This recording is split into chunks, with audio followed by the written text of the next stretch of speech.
el gran poeta mexicano Octavio Paz. Entonces les voy a pedir a todos que por favor cierren los ojos y escuchen las instrucciones que nos da Octavio Paz en un hermoso poema que se llama Olvido. Y los versos dicen: cierra los ojos y a oscuras piérdete bajo el follaje rojo de tus párpados. Ahora por favor abrimos los ojos. ¿Quiénes vieron el follaje? Está ahí, era necesario nombrarlo para encontrarlo, para ver aquello que a veces ya no podemos ver. Y eso es lo que siempre ha ocurrido con los grandes artistas. Cuando Bachelard nos está diciendo que nos tenemos que liberar de las imágenes primeras, también nos tenemos que liberar de ciertos estereotipos que tenemos en nuestra mente y que no nos permiten ver lo que realmente está ocurriendo. Este es el caso, por ejemplo, de un beso.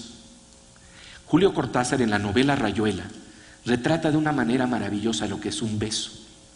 Cuando nos besamos, dice Julio Cortázar, ocurre una percepción que no es la que nosotros tenemos por lo general en nuestra mente. Si es que mantenemos los ojos abiertos cuando estamos dando un beso a la persona amada, vamos a ver que lo que estamos viendo es prácticamente un beso cubista. Lo describe así Cortázar: toco tu boca, con un dedo toco el borde de tu boca, boca entreabierta, dibujo tu boca con los ojos cerrados y tus labios coinciden con mis trazos. Me miras, de cerca me miras, los ojos se agrandan y los cíclopes se miran. Cuando estamos en el momento del beso, de la otra persona solamente podemos ver un ojo. Y bueno, esto es realmente la esencia de volver a capturar y ver al mundo con asombro. Y esto, cuando ocurre esto, cuando sucede esto, empezamos a ver la vida de una manera distinta. Empezamos a verla con un contagio de aquellas mentes que abren un poquito nuestra percepción y por lo tanto empezamos a tener el contagio de la creatividad, como vamos a verlo en el siguiente ejemplo de Imaginantes.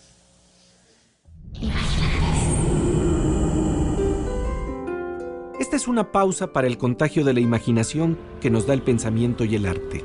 La escena sucede en Europa a finales del siglo XIX. Un grupo de alumnos sale con frecuencia de día de campo. En una de esas ocasiones aparece durante el paseo la estampa de un acueducto romano. El maestro explica los orígenes y el funcionamiento de esa estructura. Un muchacho de 11 años saca un cuaderno de dibujos que siempre lleva consigo. Observa los arcos. Traza un bosquejo del acueducto y le dibuja unos zapatos a los pilares. A partir de ese día, todos los acueductos han caminado. No verá usted un acueducto que no camine, dice el escritor George Steiner en el libro Los Logócratas, a propósito del contagio de la imaginación que genera el arte de ese muchacho que se llamaba Paul Klee. Y efectivamente, cuando vemos estos acueductos con zapatos, yo creo que ya nos va a tocar la experiencia de que cuando veamos algún acueducto que pase por nuestra vista, siempre lo veremos caminando, lo veremos con este acto de la imaginación que se pone en movimiento, que se echa a andar. Y lo interesante fue que esto precisamente ocurrió con una escuela en donde también se echó a andar la imaginación de tal suerte que se empezó a generar lo que podríamos llamar el contagio de la creatividad, el contagio de la creatividad en la educación.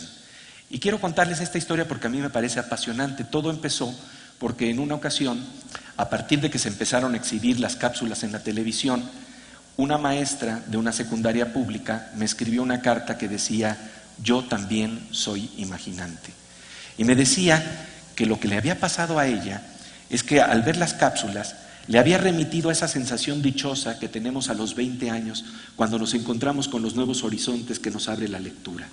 Y digo lectura en el sentido más amplio del término, porque estamos hablando de cine, porque estamos hablando de cualquier expresión que nos abra un poco la mirada. Y decía que esa sensación la volvió a recuperar, y entonces ella empezó a hacer un taller con sus estudiantes, con los estudiantes de la escuela secundaria pública, un taller de imaginantes. Y para mí verdaderamente fue dichoso ver que esto podía rebotar de esta manera, que verdaderamente teníamos esta resonancia y este contagio de la imaginación. Y entonces ella me invitó a ver lo que ocurría en esos talleres de imaginantes, Y sucedía algo maravilloso que ocurre, que yo creo que es el momento más hermoso que puede esperar un educador. Ese instante invisible en el que se enciende la mirada de un estudiante con la luz del entendimiento, con la luz de la belleza. Yo creo que todos hemos tenido esa experiencia de ver que algo invisible se ha despertado en la mirada de un amigo cuando se le enciende la belleza. Y eso es precisamente lo que empezamos a encontrar cuando tuvimos el intercambio con estos muchachos, que empezaban a consultar la biblioteca y a sacar libros inspirados por la imaginación que se estaba poniendo en movimiento. Y entonces llegó un momento muy interesante en donde un alumno de segundo de secundaria, que se llama Cornelio, decidió leernos una carta que él estaba escribiendo para una muchacha de tercero de secundaria. Y ustedes saben que de segundo de secundaria a tercero de secundaria estamos hablando de algo que es imposible. Un amor que simple y sencillamente no puede suceder. Pero entonces Cornelio nos empezó a leer una carta en donde él le escribía a la muchacha y le decía: vi una cápsula de Imaginantes que tiene que ver con un escritor japonés que se llama Haruki Murakami. Y lo que cuenta esta historia es que hubo un momento en que se encontraron un hombre y una mujer y sabían que el uno era para el otro. Estaban completamente asombrados con el milagro de haberse encontrado y de saber que sí, tú eres la persona que de veras me correspondes y viceversa. Y entonces dijeron, como el milagro ocurrió, pues va a volver a ocurrir y dejemos que el azar nos vuelva a hacer encontrar. Pero entonces se marchan y pasa el tiempo y no se encuentran, y tiempo después, cuando por fin se encuentran, van caminando en la calle uno al lado del otro y de repente se dan cuenta de que no tienen nada que decirse, no saben qué decirse y pasan uno al lado del otro y se separan en sus caminos para siempre por falta de palabras, por falta de imaginación. Y entonces Cornelio, el corolario que decía en la carta era el siguiente: yo no quiero que a mí me pase lo mismo. Y por eso me estoy atreviendo a escribirte esto. Y lo único que puedo decirles, para no hacerles la historia muy larga, es que, parafraseando a Gabriel García Márquez, el Cornelio ya tiene quien le escriba. Resulta que hay un muchacho al quien la autoridad le está obligando a sentarse. Y le dice la autoridad: siéntate. Y el niño dice: no me siento. Y le vuelven a decir: siéntate. Y el niño vuelve a decir: no me siento. Y así están en ese proceso hasta que por fin la autoridad se impone, el niño está sentado y sin embargo vemos cómo levanta su manita y dice: quiero decirles que por dentro sigo parado.